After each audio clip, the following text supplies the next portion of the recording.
En el juego de la manipulación, si no tienes idea de cómo se está jugando, entonces probablemente tú eres el juego.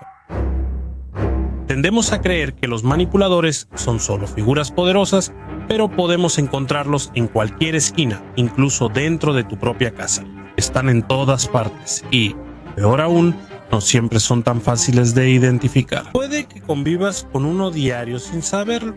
¿De qué demonios estás hablando? Recientemente decidí explorar las tácticas más comunes de los manipuladores y, al entenderlas, noté que la mayoría de las personas está indefensa ante ellas. Hola, ¿tú trabajas aquí? Culpable.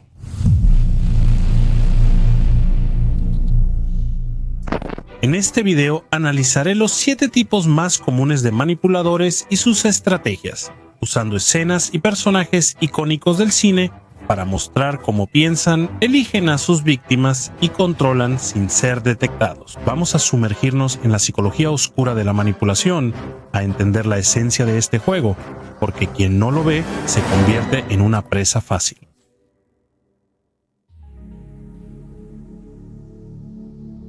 Los manipuladores que usan esta estrategia no necesitan atacarte directamente. Logran que tú mismo te ataques, te hacen sentir equivocado, culpable y sin salida, logrando que sus víctimas se vean como villanos. La icónica escena de apertura de Bastardos sin Gloria es un buen ejemplo de esto. Esta es la propiedad de Perrier-Lapadite. Hans Landa, coronel nazi, entra a la casa de un granjero francés sospechoso de ocultar judíos. No inicia con agresividad, al contrario, es simpático, educado y encantador. Intenta crear empatía y parece comprensivo al preguntar por la vida del granjero y hacerlo sentir cómodo. Pero poco a poco la temperatura sube y penetra en la mente de su víctima. Hace que el granjero crea que su trabajo es digno de respeto y admiración, no incorrecto. Señor Lapadite, ¿sabe cuál es el apodo que los franceses me dieron? Estoy al tanto. ¿Qué escuchó? Que te llaman cazador de judíos. Precisamente. Él siembra dudas, insinúa peligros y habla en metáforas, haciendo que el granjero crea que cometió un error. Si un ratón entrara aquí mientras hablo, ¿le regalarías esa leche deliciosa? Probablemente no. Y al notar que su víctima está más vulnerable, por fin hace la pregunta que tanto quería. ¿Estás ocultando enemigos del Estado? Sí. El granjero se derrumba ahí, no por tortura física ni fuerza bruta, sino por el peso psicológico. Hans Landa explota las debilidades de su víctima, generando tensión mental y haciéndola sentir culpable, entregando todo sin que tuviera que forzar nada. Los inversores de culpa son maestros en hacerte sentir que hiciste algo mal, induciéndote a pensar que todavía tienes que compensar por ese error. En tu día a día puedes ser el jefe que te asigna una tarea imposible y luego te culpa cuando fallas. Jesucristo no sabía que permitían que retrasados entraran aquí. En las relaciones es alguien que te engaña y dice que la culpa es tuya por no haberle prestado suficiente atención. ¡Ay, Dios! ¡No puedo creer esto! Me voy. En la familia es ese pariente que nunca ayuda, pero te hace sentir egoísta si no le prestas dinero. Son expertos en hacerte sentir mal por no ceder. Y para eso, muchas veces les gusta aislar a la víctima haciéndola sentir sola y, por lo tanto, más vulnerable a su juego. Yo no maté a nadie, yo no hice nada de eso. No hay una línea en este mundo que yo no cruce por ti. La clave de esa manipulación está en jugar con tu culpa y tu necesidad de aceptación, haciendo que tengas que elegir entre ser aceptado o tener la razón. El manipulador sabe que la mayoría prefiere estar equivocada con otros que tener razón y estar sola. Amy, enséñales a odiarme tanto como quieras. No me importa, me voy. Maté por ti. ¿Quién más haría eso? ¡Estás loca! La seducción es una de las armas más eficaces para manipular, pues bien hecha no parece manipulación. En vez de vilanizar a la víctima, la seducción la hace sentir bien, deseada y especial, mientras el manipulador la lleva justo a donde quiere. El error más común aquí es creer que la seducción es solo sexual. En realidad, puede ser un juego de empatía, conexión emocional, admiración intelectual o incluso de dependencia. Lo que de hecho podemos notar en general es que hombres y mujeres suelen ser seducidos de maneras diferentes. De forma directa y simple aplica el dicho: a las mujeres les importa lo que el hombre dice, por eso los hombres mienten. A los hombres lo que ven Por eso las mujeres usan maquillaje. Claro que es mucho más complejo que eso, pero esa idea nos da una buena base para entender las escenas que voy a explorar. Como ejemplo de mujer seductora, nadie mejor que Catherine Trammell de Instinto Básico. Prohibido fumar en este edificio, señora Trammell. ¿Qué vas a hacer? ¿Acusarme por fumar? Ella está siendo investigada por asesinato y, aun como acusada, logra desviar la atención de la investigación, usando su encanto, su sensualidad y su belleza, para dejar a los detectives completamente distraídos y sin noción de la realidad. Los detectives se sienten intimidados en su presencia. Su misterio, confianza y belleza lo detonan, haciendo que las propias víctimas se sientan atraídas y deseen a la manipuladora, al grado de ni siquiera darse cuenta de que están siendo guiadas por ella. Él no tenía miedo de experimentar. Me gustan los hombres así, hombres que me den placer.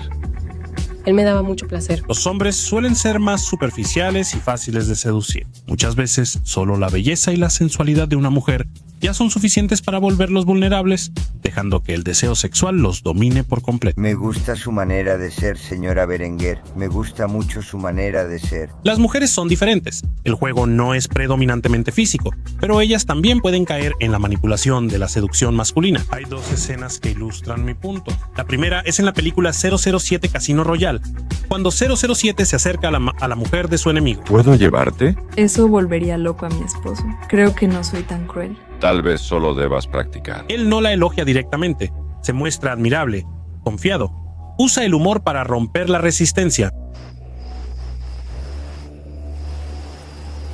Tal vez. Él también mantiene un tono de desafío, haciendo que ella sienta que necesita conquistarlo a él y no al revés. Lo que él hace aquí no es solo encanto, es un juego psicológico. Él lee la vulnerabilidad de su objetivo. Ella no se siente valorada por su esposo. Está completamente sometida en la relación. Tiene un deseo reprimido de aventura, de emoción, de peligro, y siente la necesidad de alguien que la vea y la valore. Y lo que Bond hace es entregarle exactamente eso. ¿Qué tal un trago en mi casa? ¿Está cerca? Mucho. Un trago. En la película Sin Límites, el protagonista Eddie Morra está en bancarrota, sin dinero y debiendo la renta. Para empeorar las cosas, al regresar a su casa se encuentra con su vecina y propietaria de su departamento, que viene a cobrarle la renta. Él no tiene cómo pagar. ¿Y qué hace? Él lee las debilidades de su víctima, nota carencia, inseguridad y una necesidad de ser admirada. ¿Cuál es el problema? ¿Qué? Él genera empatía y conexión, mostrando que entiende sus problemas y se presenta como alguien que puede ayudarla. Si estuviera escribiendo un artículo, este no es el libro que usaría. De repente, el juego cambia y ella empieza a sentirse atraída por él. El resultado, él se va sin pagar la renta. Y además, sé que es una película, pero aquí vemos la seducción manipuladora en su forma más pura. Descubrir el deseo oculto del otro, aunque él mismo no lo sepa, y usarlo a tu favor. Toda manipulación por seducción parte de este principio fundamental. El deseo más poderoso es aquel que la víctima no sabe que tiene. Un maestro en la seducción no solo descubre el deseo secreto, sino que lo despierta y hace que la víctima sienta que lo necesita para llenar ese vacío. Y eso explica por qué las víctimas muchas veces ni siquiera se dan cuenta de que están siendo manipuladas. Ese deseo está oculto incluso para la víctima, pero el manipulador sabe cómo revelarlo. El gaslighting es una manipulación perversa que hace dudar a la víctima de sí misma. Es el manipulador reescribiendo los hechos, borrando tu memoria, confundiendo tu mente hasta que ya no sepas qué es real y qué no lo es. Al final, pierdes totalmente la confianza en ti mismo y solo queda una opción: confiar en el manipulador. Esa expresión, gaslighting, surgió de una película de 1944 llamada Gaslight, que básicamente trata de la historia de un esposo que manipula a su esposa hasta hacerla dudar de su propia cordura. El esposo empieza a mover objetos, a apagar luces, esconder cosas, y cuando la esposa se da cuenta, él lo niega todo. Él dice que ella imagina cosas, es muy sensible y olvida mucho. Poco a poco, ella deja de confiar en su memoria y cree que se está volviendo loca. Y cuando ella se hunde en su propia confusión, él toma el control total sobre su vida. Perdóname, perdóname, perdóname, perdóname, perdóname, perdóname. Para este ejemplo podemos usar al Guasón de El Caballero de la Noche para ilustrar. Lleva a las personas a la locura, manipulando y distorsionando la realidad con caos. Su mayor víctima es Harvey Dent. Harvey comienza como un símbolo de la justicia, pero el Guasón destruye su cordura pieza por pieza. Tú eras un estratega, tenías planes y mira a dónde te llevó eso. Él crea una tragedia, el secuestro y la muerte de la mujer que él amaba, pero distorsiona los hechos para que Harvey culpe al sistema, a la policía y a Batman. Todo menos él. Pensaste que podríamos ser hombres decentes en una época indecente. Estás equivocado. El mundo es cruel, y la única moralidad en un mundo cruel es el azar. Y Harvey se quiebra, pierde la noción de su verdad y adopta la realidad del Guasón. Cuando eso sucede, el Guasón gana. El Guasón me eligió a mí. Porque tú eras el mejor de nosotros. Él quería demostrar que incluso alguien tan bueno como tú podía fallar. Y él tenía razón. El gaslighting no solo confunde a la víctima, la destruye por dentro. El manipulador genera miedo e inseguridad, logrando que la víctima solo se sienta segura si recibe su validación.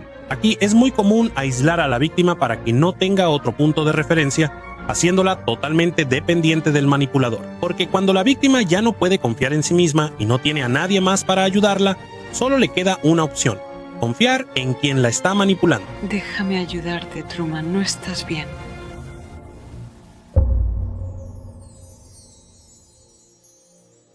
Los ilusionistas verbales no solo mienten, crean una narrativa, te cautivan y te hacen creer que te ayudan, y cuando lo notas ya aceptaste la idea.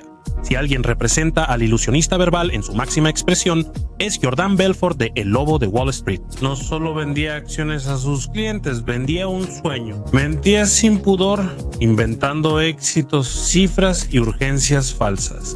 La clave para ganar dinero en una situación como esta es posicionarse ahora, antes del acuerdo.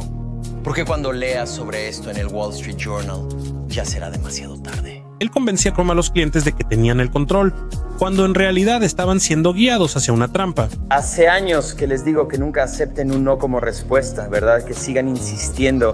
Que nunca cuelguen el teléfono hasta que consigan lo que quieren. Gordon no se preocupaba por quién estaba del otro lado de la línea. No quería que el cliente ganara, quería que el cliente comprara. ¿Cuál es el objetivo? Transferir el dinero del bolsillo de tu cliente al tuyo propio. Mentir, engañar, distorsionar la realidad era parte de su trabajo y lo hacía sonriendo. Finalmente encontraste a un corredor en Wall Street en quien puedes confiar y que logra generar ganancias consistentes para ti. ¿Te parece justo? Y aquí llegamos a un punto interesante. Es común que pensemos que todo vendedor es un manipulador, pero ¿será cierto eso? Hay una diferencia entre manipulación y persuasión. La persuasión convence con argumentos legítimos, sin ocultar información ni ejercer presión psicológica. La manipulación usa trucos psicológicos y mentiras para influir en decisiones que la persona no tomaría por sí sola. Básicamente, si el beneficio es mutuo, es persuasión.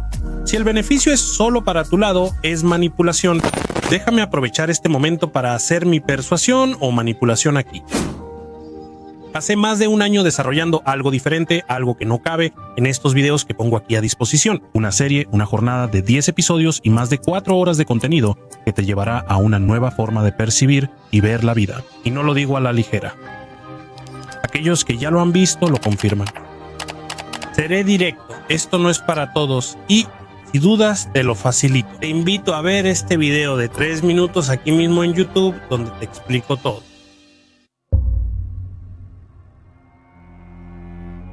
El camaleón no te obliga a nada, no te seduce directamente ni te empuja hacia algo. Él simplemente se convierte en todo lo que tú deseas.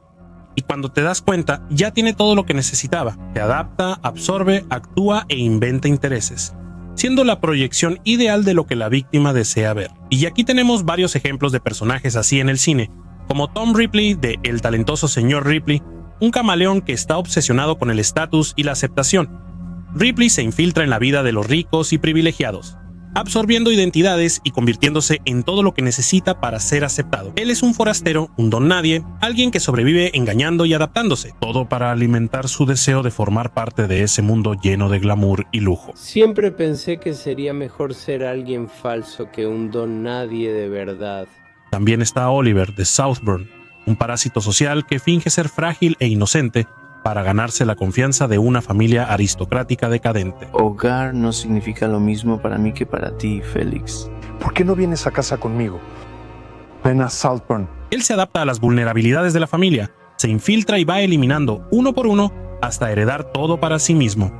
Los accidentes son para ustedes, para nosotros esto es trabajo. También podemos mencionar a Joe Goldberg de la serie You, un acosador obsesivo que se vuelve la pareja perfecta. Manipula a su víctima con romanticismo y falsa vulnerabilidad, eliminando todo obstáculo en su camino. ¿Cuántos hombres estarían dispuestos a hacer cualquier cosa por la persona que aman? Sinceramente, Beck, tienes suerte de tenerme. Soy valiente. Los camaleones manipulan al estudiar a sus víctimas, entender sus intereses, traumas y carencias, y al entrar en sus vidas. Oye, no quiero parecer una acosadora, pero creo que te conozco. Son tan buenos en lo que hacen que ni siquiera necesitan forzar su entrada, hacen que la propia víctima quiera que estén ahí. Genial. Eso es realmente brillante. En esa misma línea, pero un poco diferente, también tenemos a Frank Abagnale Jr. de Atrápame si puedes. El maestro del engaño se hace pasar por piloto, médico y abogado sin tener calificaciones para esas profesiones. Su talento es entender exactamente lo que la gente quiere ver y entregar esa ilusión a la perfección, lo que le permite infiltrarse en cualquier entorno. Querido papá, elegí ser piloto. Mi nombre es Alan, Barry Allen del Servicio Secreto de Estados Unidos. Soy médico. Sus principales tácticas son el espejeo. Imitan tu manera de hablar, tus intereses y emociones, haciéndote creer que hallaste a tu alma gemela. Actúan como víctimas y no piden nada directo. Buscan que les tengas lástima para que les abras las puertas. Son especialistas en crear una ilusión perfecta. Te hacen creer que tienes una conexión única, casi mágica con ellos. Normalmente usan la infiltración gradual. Nunca llegan de golpe, sino que ganan tu confianza poco a poco. Estos manipuladores suelen ser solitarios sin lazos duraderos. Al final, siempre se reinventan. Evitan los grupos porque en ellos sus mentiras pueden chocar. Y también porque una víctima rodeada de personas se vuelve menos vulnerable. ¡Únete a nosotras! Quiero ese trabajo tuyo, Tomás. Vives en Italia, te quedas en la casa de Dicky, comes la comida de Dicky, usas su ropa. Si te cansas, avísame, porque yo le entro. Por eso suelen sentirse amenazados si te acercas a otros y poco a poco intentan afectar tus relaciones. Los camaleones suelen enfocarse en personas superiores a ellos en estatus, dinero, poder o influencia. Y para eso se adaptan a los intereses de sus víctimas para ganarse su confianza. Él piensa que es una idea atrevida. Es una idea tonta. Creo que Raymond Tusk es una idea emocionante y atrevida. Me alegra que estés de acuerdo. Esa es una gran señal para identificar. Nota cómo su actitud cambia según con quién traten. Ante superiores son encantadores, pero cuando no hay alguien importante, su fachada desaparece.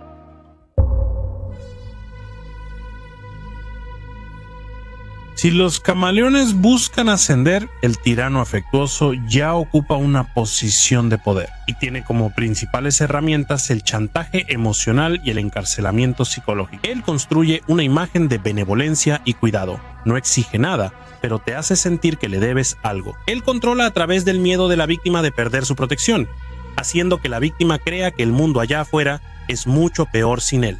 Somos una familia. Todos recibieron un pastelito, ¿cierto? Sí, baba. Excelente. Por más tosco y caricaturesco que sea el personaje de Rumpelstiltskin de Shrek, puede ser un buen ejemplo de tirano afectuoso. A veces quisiera tener solo un día para volver a sentirme un ogro de verdad. ¿Por qué no lo dijiste antes? Las transacciones mágicas son mi especialidad. ¡Espera! Usan su poder para chantajear y lograr que la víctima ceda a sus intereses. Es un contrato mágico. Nadie va a notar que desapareciste y hasta que termine este día te vas a sentir como un verdadero ogro. La víctima queda tan encantada e hipnotizada que ni siquiera se da cuenta de lo que se está tramando detrás. Firma. Ándale, Shrek, firma. Shrek, firma, firma, firma. Firmó. Y siguiendo con las caricaturas, en Toy Story 3 Lotso también representa bien esa figura. Se presenta como un líder acogedor de juguetes abandonados. Hola, ¿cómo están ustedes? Escuché voces nuevas. Bienvenidos a Sunnyside, amigos. No serán despreciados ni rechazados, tampoco abandonados ni olvidados. Él convence a los juguetes de que fuera de la guardería no sobreviviría. El temor a perder la protección de Lotso hace que los juguetes obedezcan sin cuestionar. Detrás de su dulzura, él oculta a un dictador manipulador que castiga, rechaza y humilla a quienes desafían su autoridad. ¿Crees que eres especial, vaquero? Eres un pedazo de plástico hecho para ser tirado a la basura. En el mundo corporativo, un buen ejemplo de este tipo de manipulador es Miranda Priestly, de El Diablo Viste a la Moda. Ella no necesita gritar ni amenazar directamente. Su poder e influencia lo hacen por ella. La verdad es que no hay nadie que pueda hacer lo que yo hago. Ella es la legendaria editora en jefe de una revista influyente. Ella no solo domina el mundo de la moda, sino que también dicta quién sube y quién cae en este juego. Su respeto y autoridad son reverenciados, y estar a su lado, por más arrogante y molesta que sea, es visto como un privilegio raro. Pero ese privilegio tiene un precio. Ella mantiene a sus empleados en tensión y obediencia al hacerles sentir que pueden ser reemplazados en cualquier momento. Y, a pesar de su frialdad y exigencias imposibles, nadie quiere decepcionarla, porque perder su favor significa perder el estatus, la carrera y cualquier oportunidad de relevancia en este universo. No seas ridícula, Andrea. Todos quieren esto, todos quieren ser nosotras. Pero se equivoca quien cree que el tirano afectuoso solo actúa por miedo. También sabe cuándo ayudar. Él puede darte un regalo inesperado, un elogio raro, una oportunidad valiosa, pero nada de eso es gratis. Él te pone en un juego invisible, un juego de deudas emocionales. Es el principio de la reciprocidad siendo usado en tu contra. Si alguien hace algo por ti, tu mente siente que necesita devolver el favor. Ahí atrapa a sus víctimas. Nunca firmaste contrato ni hiciste acuerdo, pero de alguna manera sientes que le debes algo y esa deuda nunca se paga. Ese es nuestro secreto, matarlo con bondad.